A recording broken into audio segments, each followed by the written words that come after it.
Good evening, everyone, or good morning, or whenever you happen to be watching this. We're recording this on the evening of September the 6th, but welcome to this week's episode of TechForge.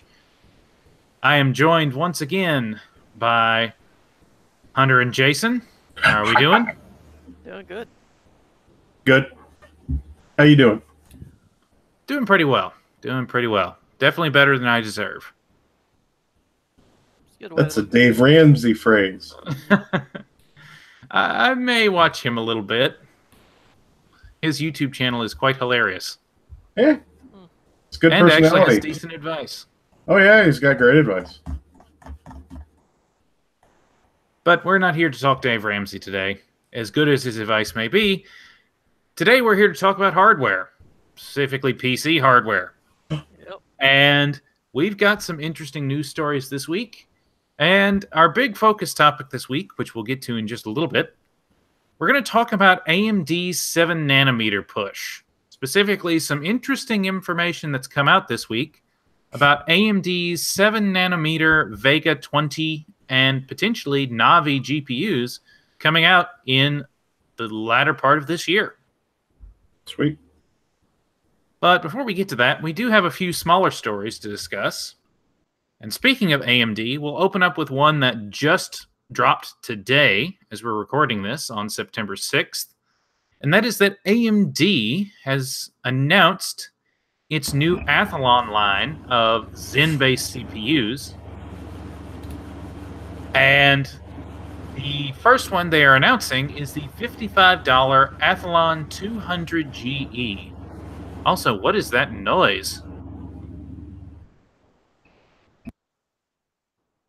Nope. All right. So the first announcement is the $55 Athlon 200GE. This is going to be a dual-core part, 2 cores, 4 threads, and it will have an integrated Vega 3 GPU, having the 3 execution units, as evidenced by the Vega 3 name, much like the 2200G had Vega 8 and the 2400G has Vega 11.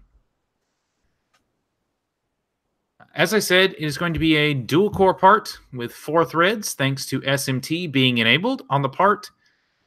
Unfortunately for enthusiasts, it is locked at 3.2 gigahertz, so as to maintain a 35-watt TDP.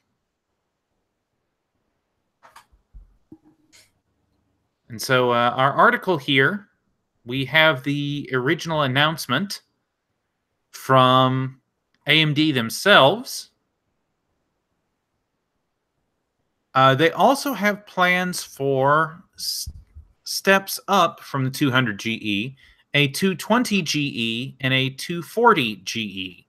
But details of those have not been released as of yet. So they just released the base part. So far, yes. And of course, they also released the Ryzen and Athlon Pro GPUs, or CPUs. Got GPUs on the brain. And of course, those are basically the same as the consumer parts. They just have the name Pro tacked on and also have a few business class features built in.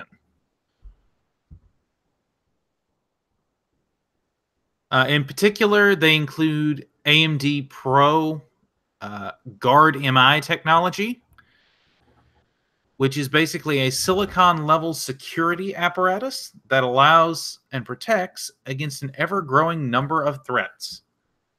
Basically, it's how AMD is branding their silicon-level enhancements to protect against the Spectre and Meltdown style attacks. Well, they're both very solid parts. Can't go wrong with either one. Mm-hmm. Yeah, I was a little disappointed to find out that the 200GE is going to be a locked part. And so the enthusiast in me was kind of sad about that. But at $55, you got to think it's really competing against the like of Intel's Celeron G4400 and, or excuse me, the Celeron G 4560. 4560 and the Pentium G 5400. So at right around that same price point. Yeah. And honestly, the integrated GPU is leagues better. Does Of really course, well in 720p gaming. Ultra. That's pushing it though. I mean, granted, whenever a manufacturer releases benchmarks of any kind, one should take them with a grain of salt. Yeah. But they do point out that 720p gaming is possible on this 35-watt part. And they include a range of typical esports titles: Dota 2, CSGO, Fortnite, League of Legends, Rocket League, Overwatch, the like. I can believe that. Yeah. And if you're cash strapped and you just want to have that CPU to get you started until you can afford the upgrade to, say, a 2400G or a full fat Ryzen processor that with a discrete GPU, and you just want to be able to play a few games while doing mostly productivity tasks, 200GE looks like a solid choice. I mean, me personally, as an enthusiast, I'm not going to look at anything less than the 2200G, Mm-hmm. just because at $45 more, you get so much better performance.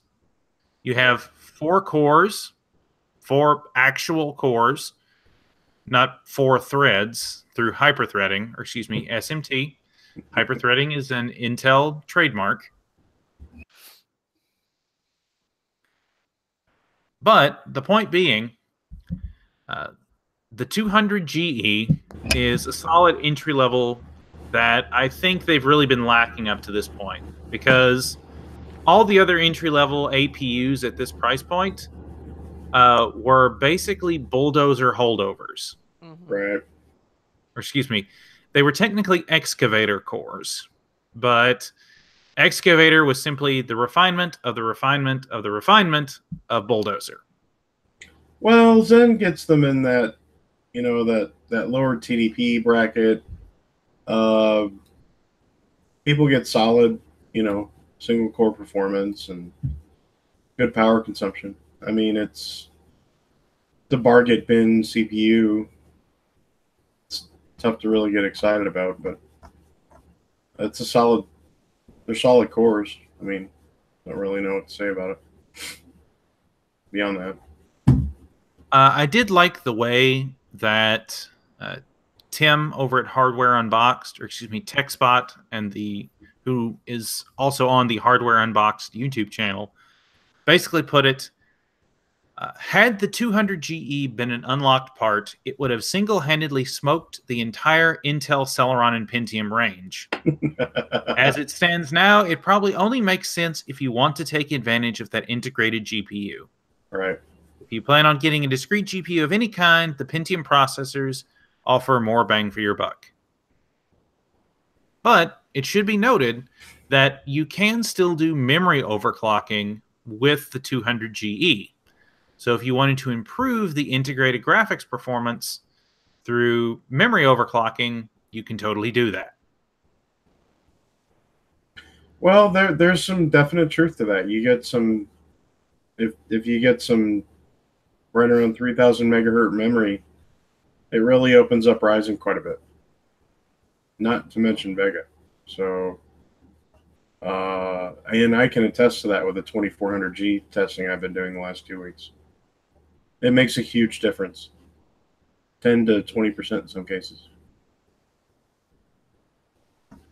So, yeah, they kind of have to do it. Kind of glad they are, but just starting to be excited about this. Yeah, it's there's part of me that's slightly interested in for an HTPC build, but honestly, for not that much more, there's the 2200G sitting there. Yep, and you can find it for deals online for $80. Exactly. So yeah, $40 more, and you get a whole lot more, in my opinion. So you can tune the 2200G and be as fast as a stock 2400G pretty easily. Yep. Not taken away from the 2400G, because that thing is a very nice CPU. Very nice, especially if you're not going with a discrete graphics. Yeah, because you're essentially getting a Ryzen 5 1400G paired with and the equivalent of a somewhere between an RX 550 and an RX 560, but it's all on one chip. Right. And every aspect of that processor is tunable. Every aspect of it. And at $170, it's hard to argue with. Yeah, considering you get a decent GPU in the mix and an 8-thread part. Yep. All right, let's keep going down the line here. Of course, it wouldn't be a week in tech news without another leak about the NVIDIA RTX 2000 series.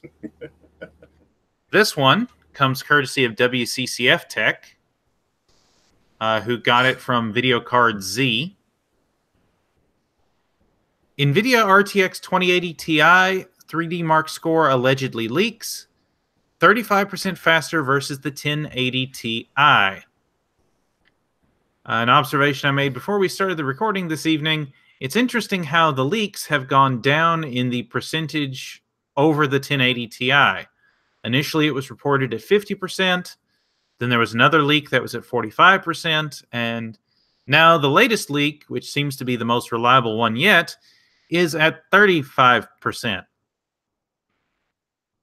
Suddenly, I don't feel as bad about my prediction of RTX 2000 series being about 25 to 30% faster than their 10 series counterparts. Yep. Still waiting for reviews. Still waiting for solid numbers. If you do believe this particular leak, this was done in 3D Mark TimeSpy, and the graphics score was a 12,825, which is approximately 35% faster than the similar score on a GTX 1080 Ti of roughly 9,500. So, once again, there's no way to verify that this is in fact a legitimate entry in the 3D Mark TimeSpy benchmark. And there's no way to verify whether this was an actual GTX or RTX 2080 Ti. So take this leak, like all the others, with a big grain of salt and understand that all leaks ultimately omit something. Nah. So just for some fun, I loaded up Newegg and went to and filtered down into the RTX 2080 Ti. They are all sold out. Every single one. Somehow I'm not surprised.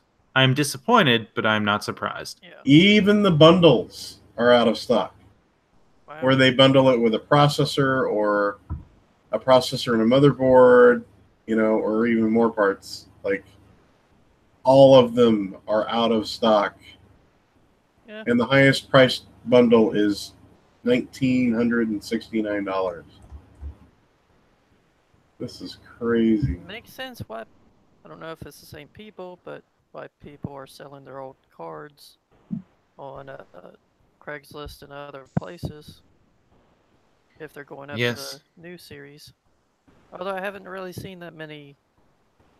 I've seen a few 1070s on Craigslist near my area and other places, but I think I have seen a few on eBay of 1080s and 1080 Ti. So yeah, that definitely makes sense. I mean, every time there's a new series out, people want to rush to sell their current ones and then get the new ones.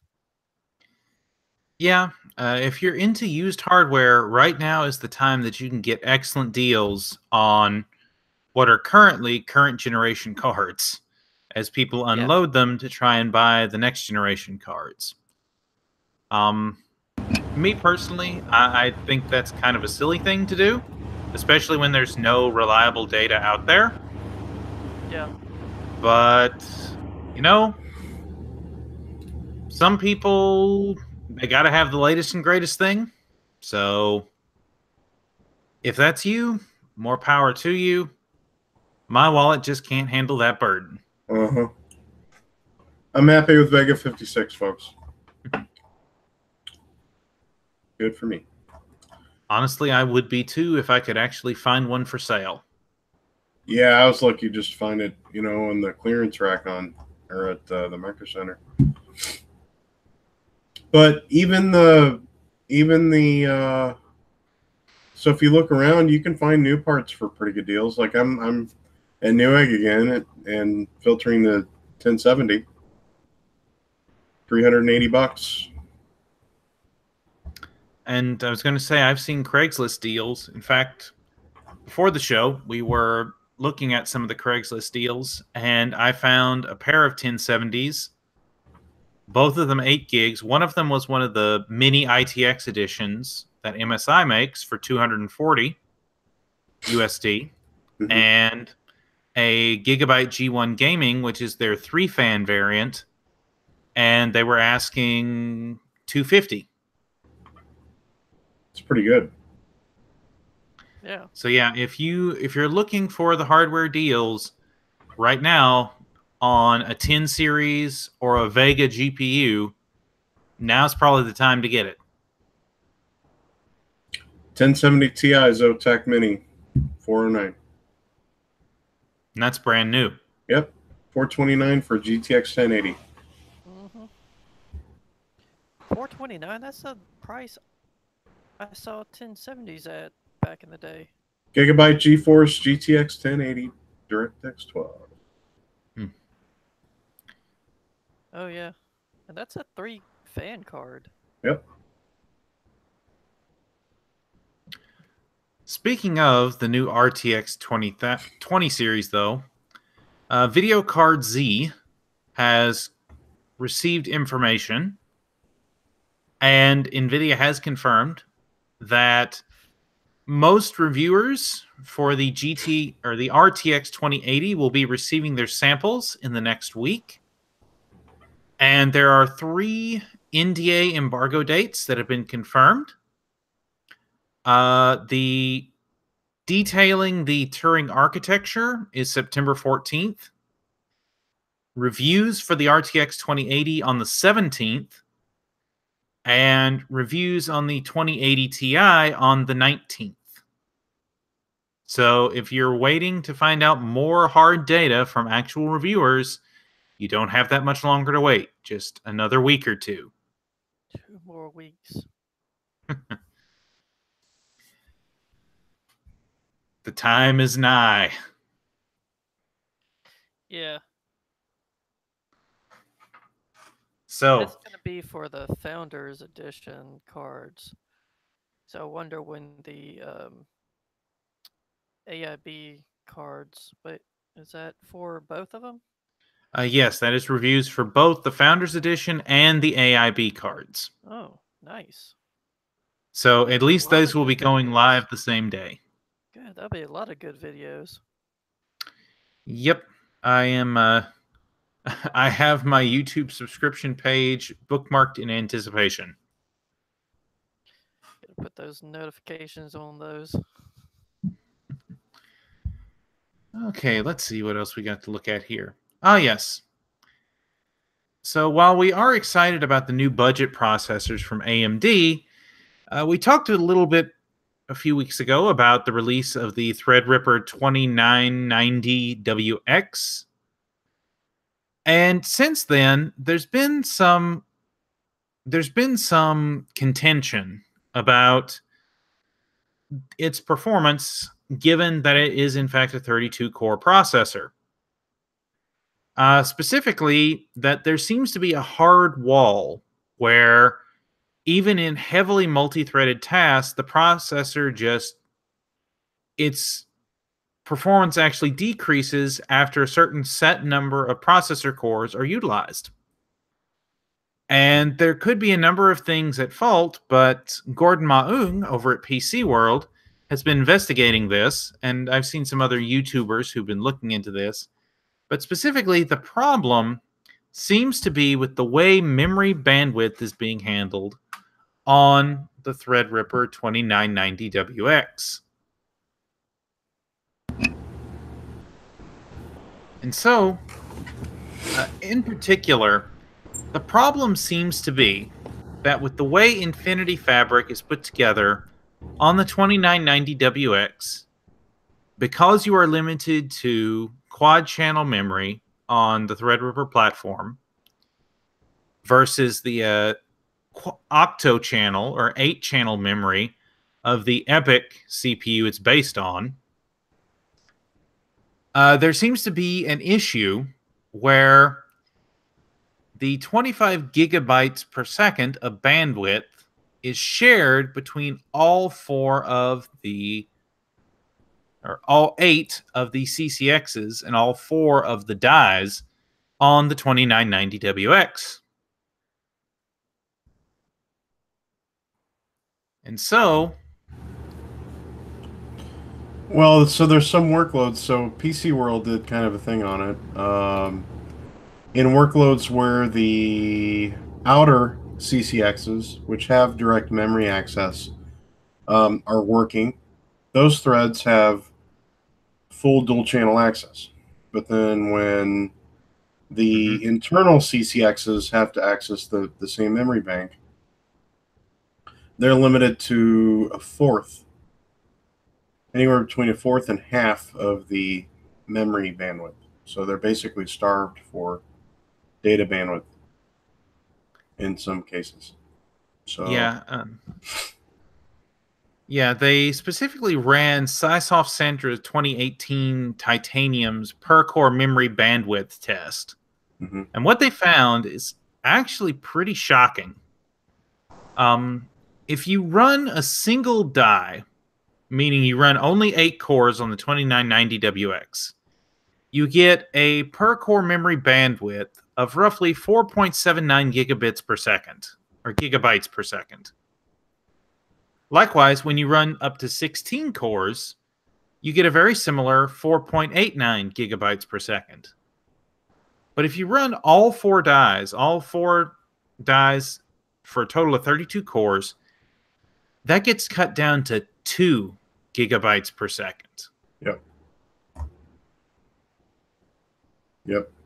Versus the 7980XE, its direct competition, has a fairly solid 3.91 gigabytes per second per core memory bandwidth.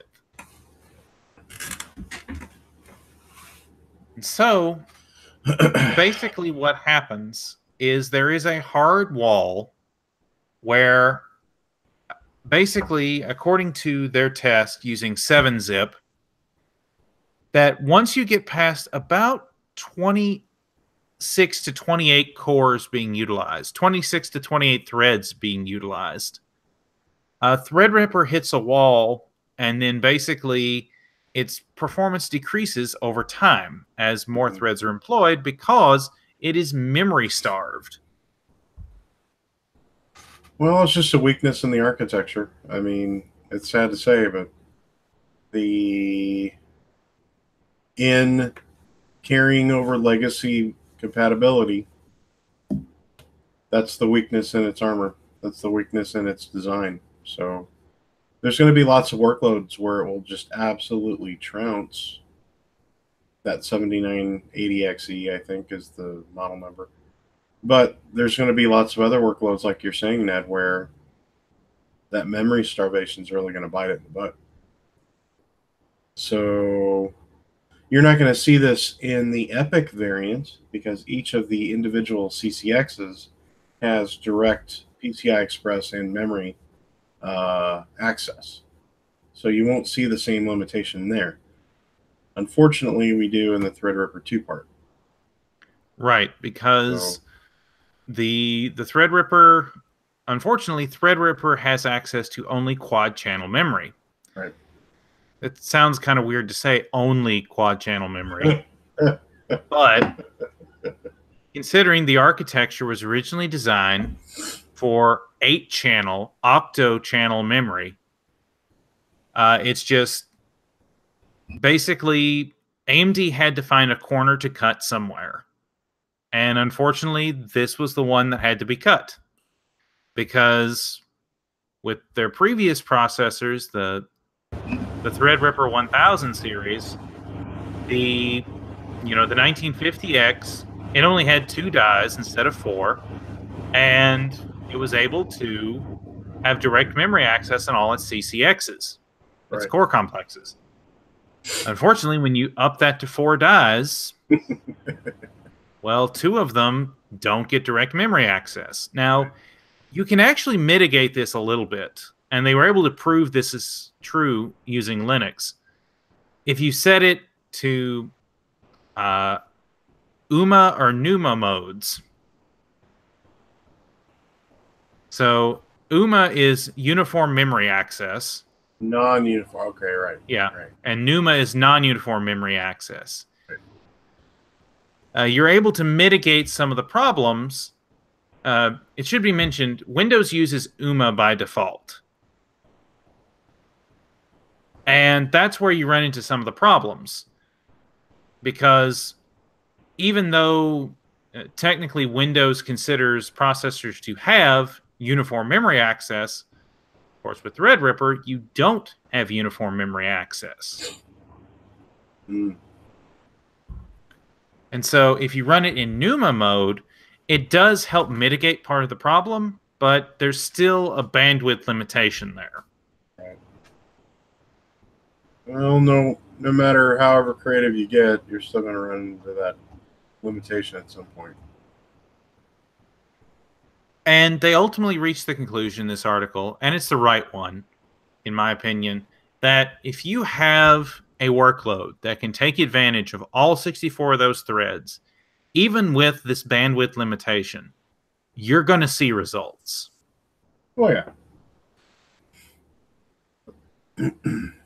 And there's really nothing out there Intel has at a comparable price point that can compare. That's true. The platform for AMD is cheaper.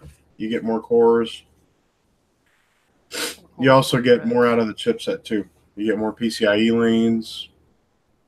The same type of RAM support. So you get more value out of the Threadripper platform.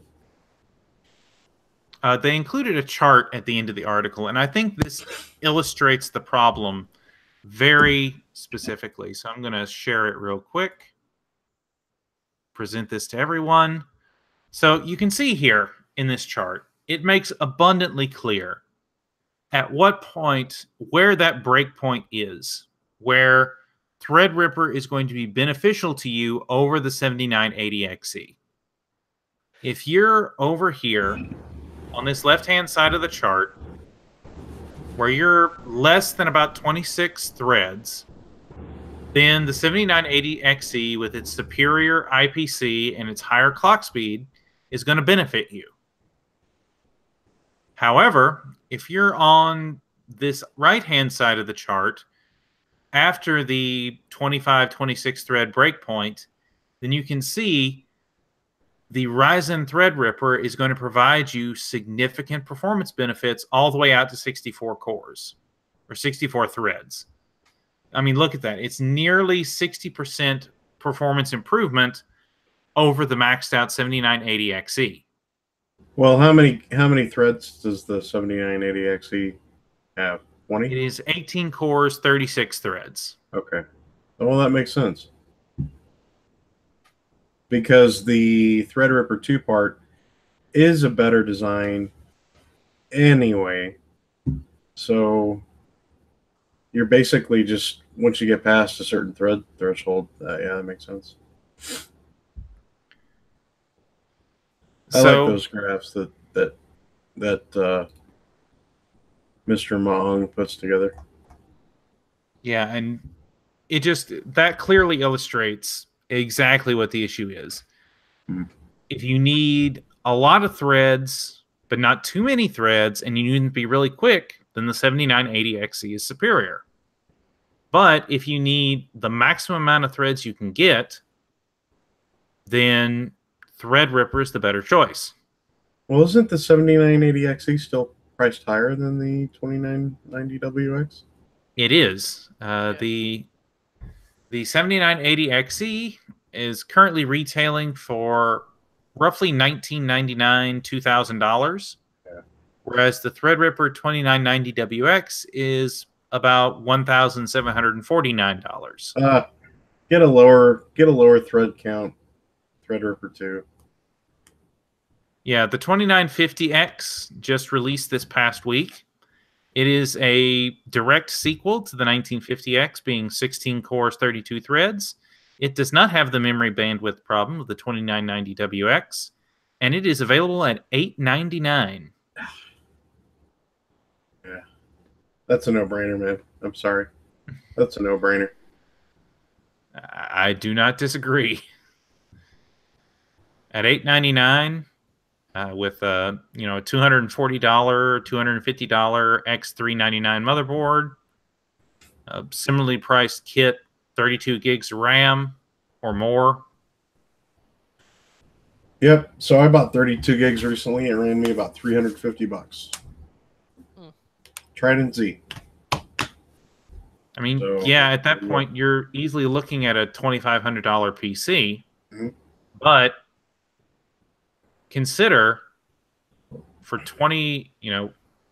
at the $2,500 price point, just how much PC you're getting.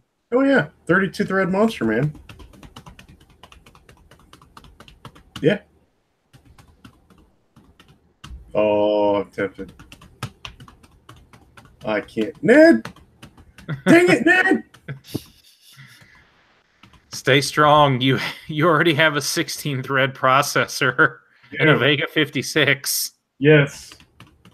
Cannot. Remind yourself of this. Cannot. Will not. But I have a mini ITX A1 case just sitting there. I know, it's so tempting. But if it helps any, it seems Intel is having issues once again with their 14 nanometer processors, as they are currently facing shortages, leading to increased prices across their entire range.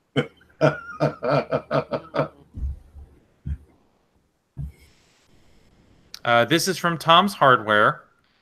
Do not worry, this is by Paul Alcorn, who is one of the more reliable writers over there at Tom's.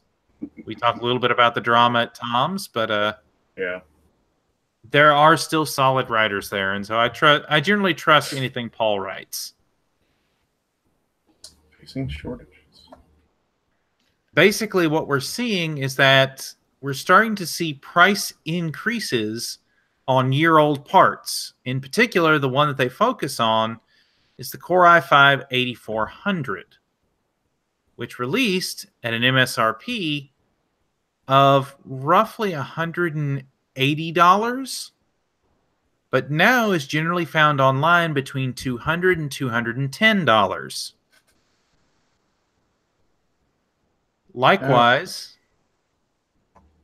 the Core i7-8700K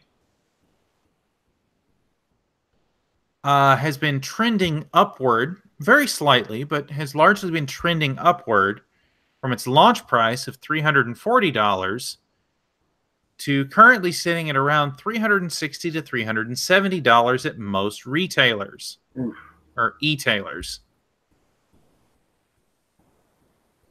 They have graphs here for several of the others in the line, including the 8600K, the i7-8700 non-K.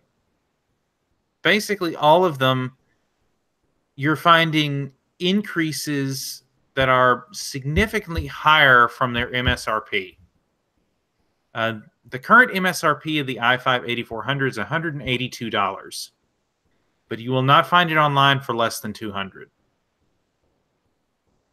Even at MSRP, I have a hard time suggesting i5-8400, which is a decent processor.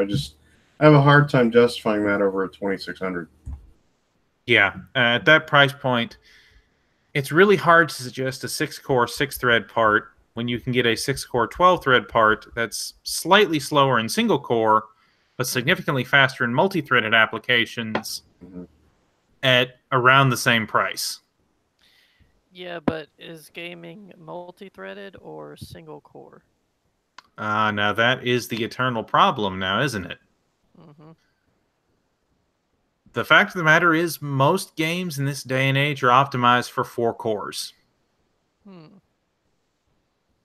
Because, let's face it, quad cores were basically considered the high end of the mainstream segment until the 8000 series from Intel and the Ryzen series last year.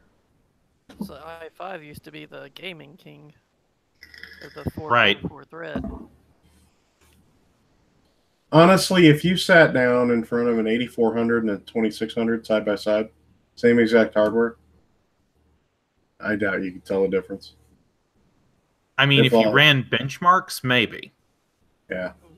But it's one of those things where, yes, the Ryzen is technically slightly slower than the i5-8400 in games. But if you're going to be doing more than gaming, the 2600 is the obvious choice. Because, particularly if you're going to be doing gaming and streaming, yeah. If you use a software encoder like H.264 on your CPU, then it's a no-brainer. The 2600 is the better choice. Now, if you use a hardware encoder like a portion of your GPU or perhaps a secondary GPU in your system to do that, then it's a little less obvious. But or if you use Intel's QuickSync technology to use the integrated GPU to do the encoding on the fly, then it's, again, slightly less obvious. Well, heck, at these prices, man, you can just go the 2600X and a decent cooler, and it'll boost itself up to 4 to 4.3, and then you've pretty much taken care of your clock speed issue. So, I mean, that's fair. But getting back to the actual topic, sorry. The reason there is a suspicion of a shortage from Intel is that Intel themselves, in their July earnings call for the second quarter of 2018, confirmed that they had supply challenges for their 14-nanometer fabs. In particular, saying, "Our biggest challenge in the second half of 2018 will be meeting additional demand, and we are working intently with our customers and our factories to be prepared so we are not constraining our customers' growth." Well, they're not just making CPUs at 14 nanometer, they're also making chipsets at 14 nanometer. So, interesting, man. And of course, the delay of their 10-nanometer process, which has been delayed for literally years at this point, does not help. True. And I mean, honestly, let's face it. The Intel platform is pretty good. It's priced a little high, but it's a pretty decent platform. I mean, it's reliable and performs well. But at those prices, man, hard time recommending them. Very hard time. Yeah, the other part of the demand, of course, is in the enterprise sector, which it matters less for most of our audience. But being that the enterprise sector grew, according to Intel's own figures, 27% quarter over quarter. Wow. Then that indicates that probably a lot of their demand is going into making their Cascade Lake Xeons, which we all know that basically the Xeons are, well, let's face it, the Xeons, the consumer grade processors that we get, the Core i series, are basically Xeons that either failed some part of quality testing or that had specific parts disabled. If we're being brutally honest. Yes, I'm sorry anyone who's watching who didn't know that. Generally, the consumer parts are the bottom, scraping the bottom of the barrel parts that don't make it through QC for data center parts. Mm-hmm. Well, I mean, with any fabbed slab of silicone, it always the good bits of the silicone usually always go to their highest how do you say it? Highest paying customer. Pretty much, or the most profitable parts, essentially. And it's the same with memory too. You know, when they cut off those whatever nanometer slabs of the RAM, it always goes to their highest or most profitable model stacks, whether they're SSDs or DDR RAM. So yeah, they got to satisfy their high end stacks first. Of course, part of this quote unquote shortage could be due to the fact that Intel is transitioning some of their 14 nanometer fab to produce the upcoming 9000 series, which we have yet another leak for. Sweet. This one comes courtesy of Kit Guru, but it actually comes from the Geekbench database. We've already seen the 9700K is capable of 5.5 gigahertz overclocks on all cores when being water cooled. The interesting thing about this week's leak is that the same processor achieved 5.3 gigahertz on air, if the leak is to be believed. Now, the more official part of the leak, which we were able to verify, was that the 9700K in Geekbench achieved a single core score of 6,297 with a multi-core score of 30,152. Now, by comparison, the Ryzen 7 2700X, I had that here somewhere, is roughly 14% slower. Well, you're talking same number of threads at a significantly less less of a clock speed. So Right. at best, the Ryzen 2700X is a full gigahertz slower than that. Yeah, and if it is indeed hitting 5.3 gigahertz on air, then that means we are seeing a significant bump in efficiency over the 8700K. Because remember, the 8700K is only 6 cores and 12 threads, whereas the 9700K is 8 cores, 8 threads. Remember, the 9700K loses hyperthreading. Mm-hmm. So a 400 megahertz improvement generation over generation, even if you disable 4 threads to add 2 additional cores, is not insignificant. Well, so has it been released whether or not they're using TIM or solder? Then they have confirmed that the Core i9 9900K is supposed to be soldered. Okay. It has not been revealed what the 9700K will be. Well, just to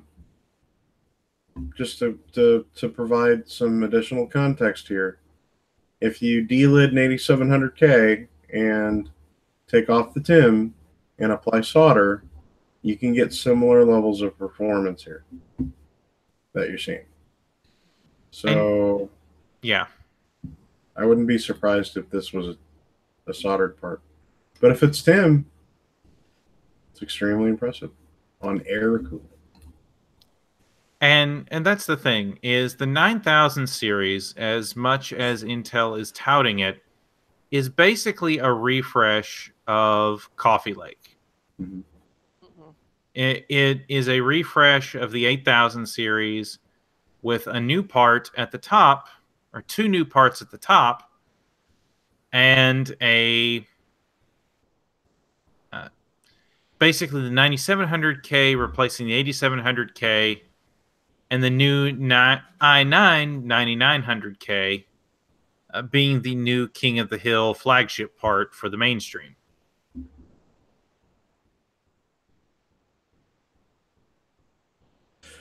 Which that move still kind of boggles me.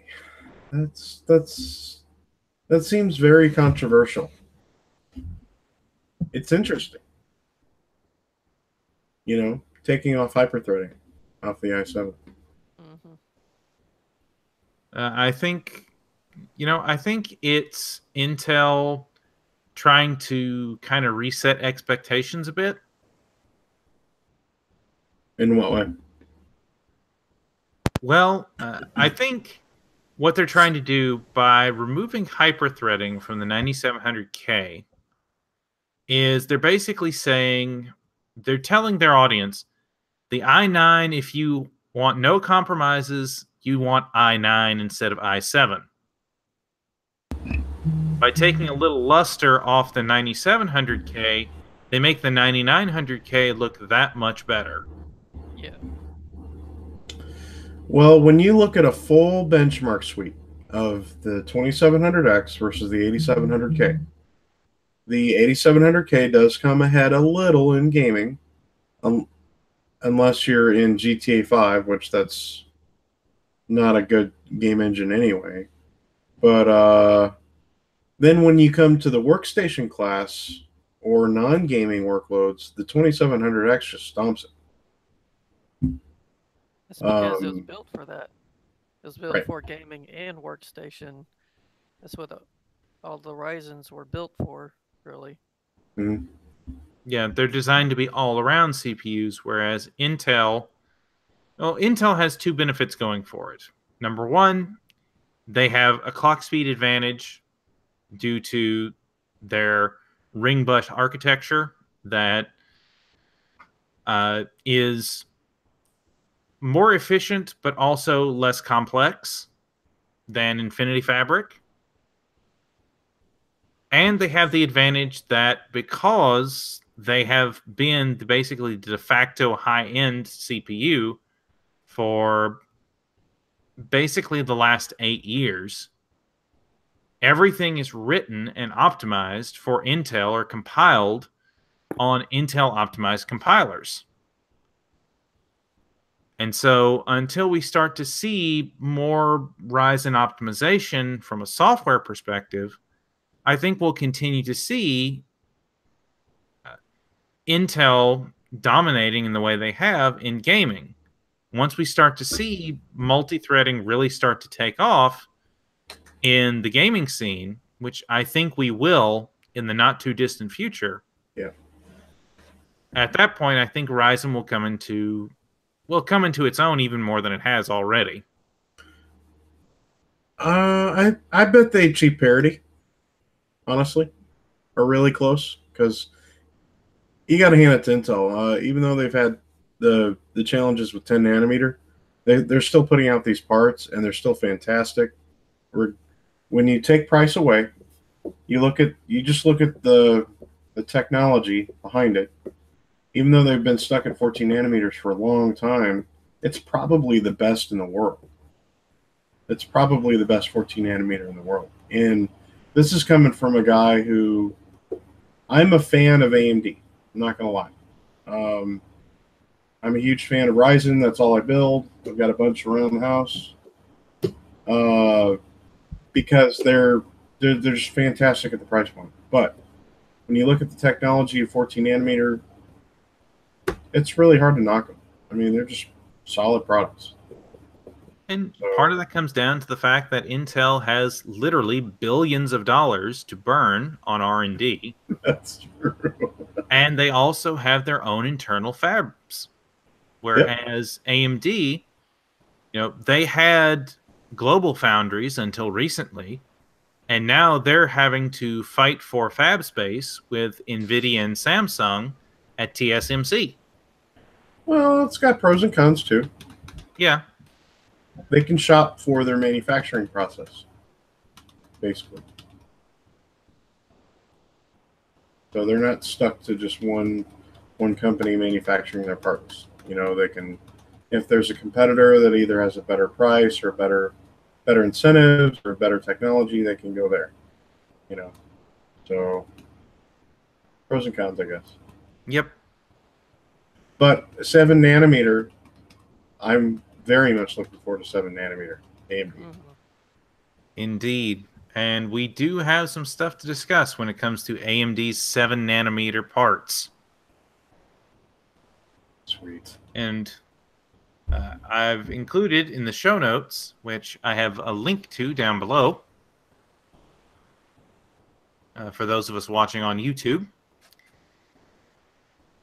to a list of articles that I put together about AMD's push to 7 nanometer. The first one is a press release directly from AMD, wherein they discuss the fact that they want to expand their high-performance leadership with focused development in 7 nanometer. And so they talk about specifically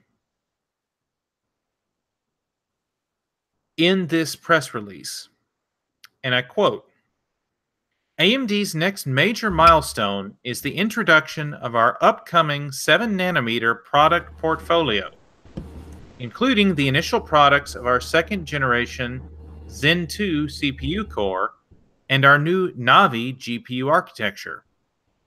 We have already taped out multiple 7 nanometer products at TSMC, including our first 7 nanometer GPU planned to launch later this year, and our first 7 nanometer server CPU that we plan to launch in 2019. So, there you have it. AMD is planning to have a 7 nanometer GPU of some stripe out later this year. That's insane. They're moving from 14 to 7. That's the same as moving from 28 to 16, essentially. Actually, better. That is significant. Technically, with Ryzen 2, the Ryzen 2000 series, I should say, they did have a brief stop off at 12 nanometer LPP. But the fact that they're going to have 7 nanometer GPUs out before the end of the year and 7 nanometer CPUs out by next year is really impressive. No one else is going to have a 7 nanometer GPU in that time frame. No one. Turing's 12. And we talked about last week about how Turing, I think, is going to largely be a transitional architecture. But I think it's an important one for NVIDIA, as this is basically where we're going to work out the issues with their Tensor Core technology and their RTX before they introduce their version of 7 nanometer. But since they're not going to be introducing it till probably at least late 2019, this is the opportunity for AMD to push on 7 nanometer and get something out there that is groundbreaking. I think this will be the better response from AMD because there's been lots of leaked press about it, but with Navi, they were focused specifically on their console partners, and that's where the majority of the R&D went for their graphics division.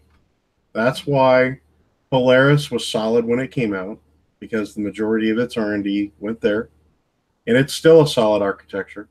That's why Vega 10 with Vega 56 and 64 were half-baked products when they came out.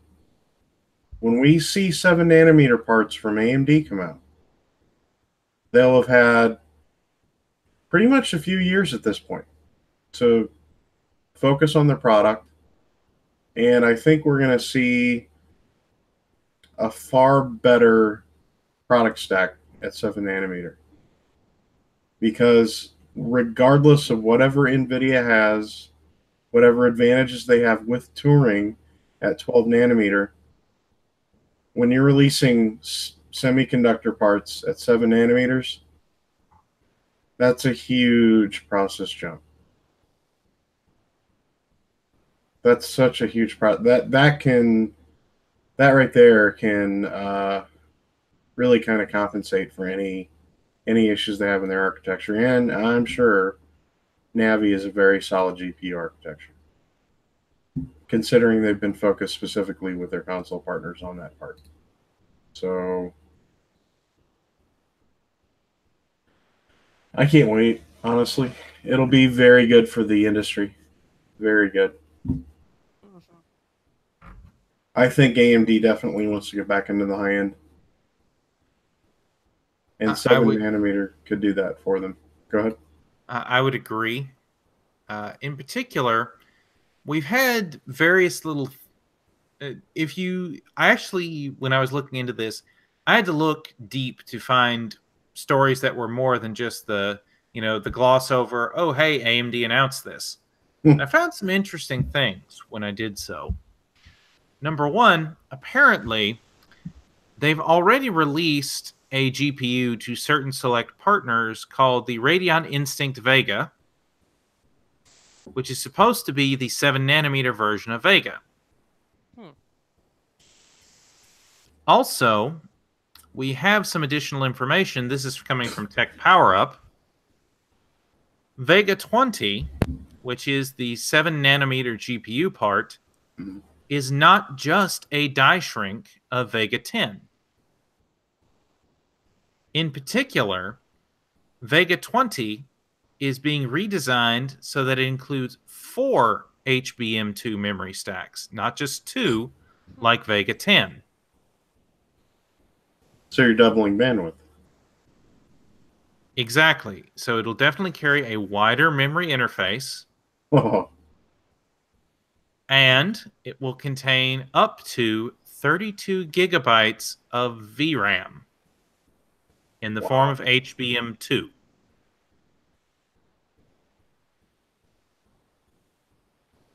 Well, they're tripling down on HBM. That's interesting. And they also confirmed at Computex that Vega 20 will have Radeon Instinct and Radeon Pro graphics derivatives. And that although the high-end Vega parts are indeed going to have client-consumer segment products, their focus is largely on Navi for the consumer segment. So I would expect to see super high-end Vega 20 GPUs toward the end of this year. And I would expect early next year, we will see whatever the successor to the RX 500, 400/500 series is on Navi. Well, at 7 nanometer, you're probably looking at, if relating to Pascal, I would say 1070 to 1080 probably. At, the $200 to $300 price point. Which is sad and good. I mean, I would like to see them release a higher performing product in the consumer realm, but I guess we'll wait and see what happens. Well, if we do indeed see a Vega 20 part in the consumer space, there will be an interesting development there, as over the past couple of days, this was first found over at Phoronix, which, of course, you'll remember we've talked about before. They are a Linux-focused site, but they were checking the Linux patches for the most recent kernel. In particular, the ones for the AMD GPU Linux driver, and found something interesting. Hmm. They found a specific reference to Vega 20 and an interconnect called XGMI. Hmm. Apparently, it is a high-speed GPU interconnect alternative to PCI Express. And it is a peer-to-peer high-speed interconnect based on Infinity Fabric. Really? And it's basically going to be AMD's alternative to NVIDIA's NVLink. Remember, NVIDIA has slowly pared down SLI and is now moving to NVLink as their alternative to SLI. And it sounds like XGMI is going to be AMD's answer and eventual successor for Crossfire. So that's fascinating, but the most interesting part of that was your statement where you had mentioned it was based on Infinity Fabric. Indeed. What we do know is that XGMI, we don't know what that stands for just yet, but given the whole branding that's been done with Ryzen, where you have things like Store MI or Guard MI, Right. it would not surprise me for this to be, extreme graphics MI or something. Right. Well, this is all for compute anyway, which Vega's great at. And so, of course, like we said, the Radeon Instinct Vega 7 nanometer is being optimized largely for server, workstation, and compute markets. That doesn't mean we won't see a consumer part for it, but don't bet on it. Well, that's where a lot of the growth is, and there's a lot of growth in that market segment right now. This particular patch that found this is for the Linux 4.20 release candidate 5 kernel. Just for reference, on my machines running Ubuntu Linux 18.04, they're currently using the 4.15 kernel. So this is very much a experimental kernel at this point. Mm-hmm.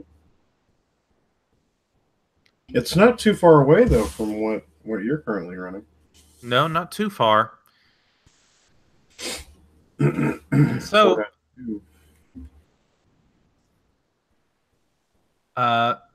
what we do know about XGMI is that it will not be running over a PCIe 3.0 interface because it is designed with a 16 gigatransfers per second bit rate, which is double the 8 gigatransfers per second of PCIe 3.0, meaning that PCIe 4.0 will be the minimum necessary in order for this to work.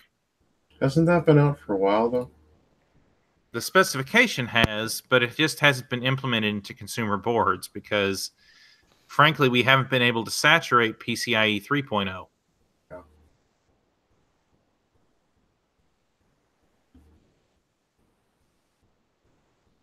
And so that's why we're largely seeing this in the workstation enterprise space, because it's still a long way from consumer broad adoption.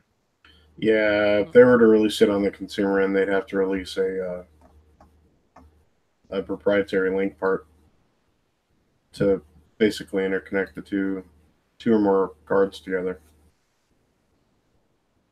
Pretty much. Interesting technology, though.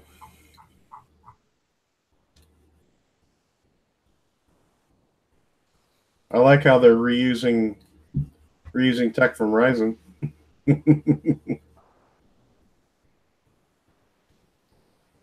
So yeah, XGMI is an open global memory interconnect standard based on AMD's Infinity Fabric technology. And so basically, don't expect this in a consumer grade GPU for any time soon. But at the same time, don't think it's that far off either. Mm-hmm. Well, it's a few months away, if that.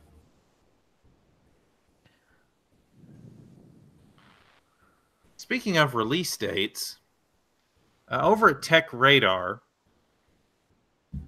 they have some speculation about when Navi will be available. So, like they said, so far, the only official statement is that one we read in the AMD press release earlier, where they will have their first 7 nanometer GPU planned to launch later this year. Now, whether they were talking about Radeon Instinct Vega or if they were talking about an actual Navi part, we don't know. My money would be on Radeon Instinct Vega. Yeah.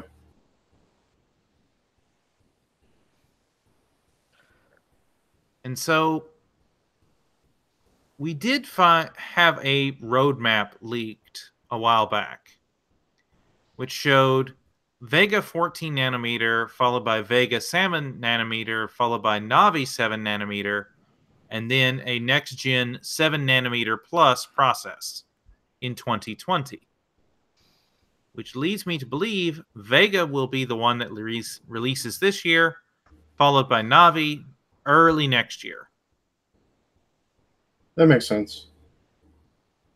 AMD really hasn't missed a beat on their releases. If they put out cards like the Vega 7 nanometer that has higher clock speeds, that's comparative to the NVIDIA cards, that will definitely be very interesting and very good for the market. Oh, yeah. Well, NVIDIA doesn't really have anything to match 7 nanometer. Yeah. From a process scale. From a process scale, yeah, but the RX 5 series and even the current Vega, the clock speeds just aren't competitive enough, in my opinion, with the 10 series of the NVIDIA cards to be, I don't know, that beneficial. Yeah, I think per core, I don't know which is faster. But yeah, you're right. I mean, in the newer games, the AMD RX cards are faster. In the older games, in the DX12, I think it is, DX12 games, RX is faster. But in the DX11 games, NVIDIA is faster. The 10 series is faster and better. Well, I know NVIDIA's made some pretty good strides with its drivers lately. Yeah. Where Radeon really dominates is in use of the Vulkan API. Yeah, definitely. Because Vulkan is basically the open source implementation of AMD's Mantle API, which they originally released in 2013. Yeah. And Mantle, of course, was intended to be closer to the bare metal API versus DirectX 11. And DirectX 12 incorporated some of the things from Mantle, but Vulkan is the one that really took it and ran with it. And if you want to see the performance difference, take a game like Doom 2016. and run it in both OpenGL and Vulkan modes on a Radeon product, and you will see a huge difference in performance.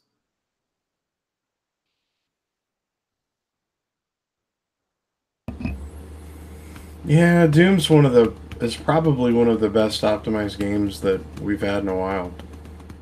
It just runs great on Yeah. just about anything. Which is surprising considering it comes from a Bethesda company. You had to throw that out I kid. there. But no, seriously, id did some very impressive things with Doom 2016. Mhm. And I can't fault them for that. Yeah, coming back to what Hunter said, it doesn't take much to clock a 1060 up to 2 gigahertz. Yeah. Got one sitting right over there.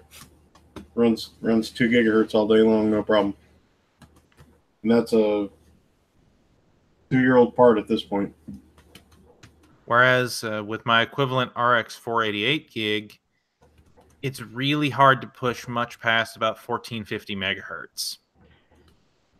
Of course, performance-wise, the RX 480, 580, and the GTX 1060 6 gig are fairly comparable.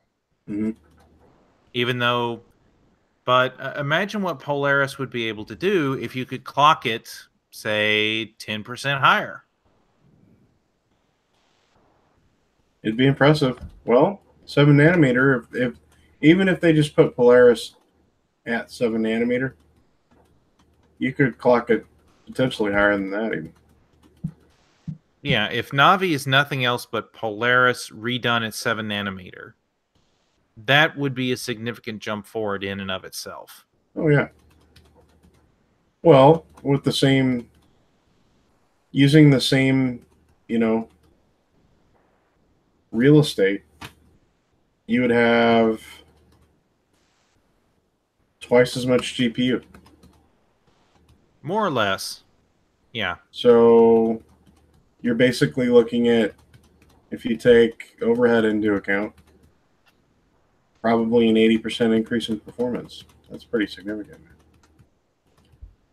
I could see it. Same clock speed. Yeah, that's pretty insane. Somebody's cat's getting grr. Yep. Well, gentlemen, we could sit here and speculate all evening, but That's true.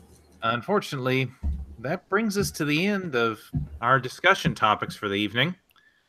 However, we do have one hardware deal we wanted to highlight. Hunter, you found this one, so I'll hand it off to you. Yeah, I was looking up on Amazon at M.2 drives because that's one of the things that I'm going to put in my sleeper build to shrink down the inside space, and found the Western Digital Blue 3D NAND 500 gig M.2 for under $100, $94.99. That's actually really good in my opinion. Very nice. Because other ones, and it's actually not bad write and read. It's 560 read, up to 560 read, and up to 530 write. That's actually pretty good. That's the level that I have been looking for, because that's higher than 450 or 400 something. It's in the range of the bandwidth of the top tier of the SATA 3. So Okay. it's not NVMe, but it's still good for an OS drive. That's a good capacity for an OS drive, actually. OS drive and like a couple other applications. So that's one of the things I've been looking for. Especially because my current SSD, 2.5-inch SSD, 240 gig is almost full. So I've been looking for either a replacement or something to gauge a higher capacity storage part. But Gotcha. that being that good speed, and because I've been looking at different ones for the speeds, and there's some around the same level for more, also depending on the brand.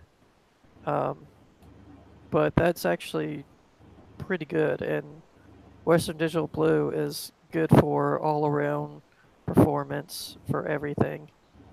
The Blue series is good for every kind of application. So, yeah, I think it's a good deal. Well, Western Digital parts are, well, the SSDs are pretty solid. Yeah, they're definitely good quality. And yeah, this is even though it is an M.2 drive, and even limited as it is to SATA speeds, it's still a good. That's still a really excellent deal. I mean, even for a 2.5-inch SSD, a 500 gig for $95 is very nice. Hmm. Well, this isn't the 2.5 inch. This is the M.2, which is putting it on the motherboard. Right. I was just saying, even if it was a 2.5-inch Oh drive, yeah, but the fact that yeah, it's M.2, even though it is SSD based rather than NVMe, makes it an excellent price for performance. yeah. Being under $100, like most of them, even I guess 2 months. I mean, at least a month ago, this exact same one was. I think it was 149. At one point, it was 149. So this being under $100, that's really good.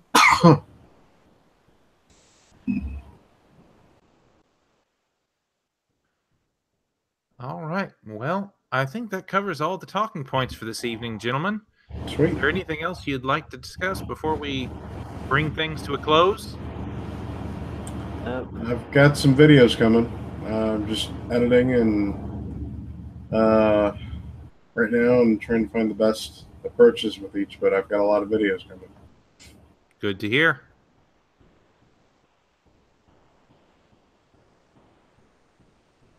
Sorry, I've Henry, uh, didn't mean to interrupt. I've been on the used parts hunt myself. I've found some interesting prospects that I'll be looking at. Sweet. Yep, I'm still for my sleeper build. I'm still looking for uh, hardware deals for different things, and also trying to figure out how to mod the case inside because it's not the Dell Optiplex 3020 is not, of course, not made for anything other than business class. So I'm trying to figure out how to make it better airflow for, and the mesh front part makes it sort of mesh front part makes it a little bit better for airflow. But I have to do some modifications inside to make it better. So Cool, man. Good luck. yeah, All right, and I guess that does bring us to a close. So thank you, ladies and gentlemen, for listening to us once again as we discuss PC hardware. Of course, you can find links to all the articles we discussed down below in the description. You can find links also to all kinds of other great content here on the channel. I've been Dynamo Ned, aka Nathan, uh, and I just want to say thank you for watching. And remember, when life gets you down, forge on. forge on.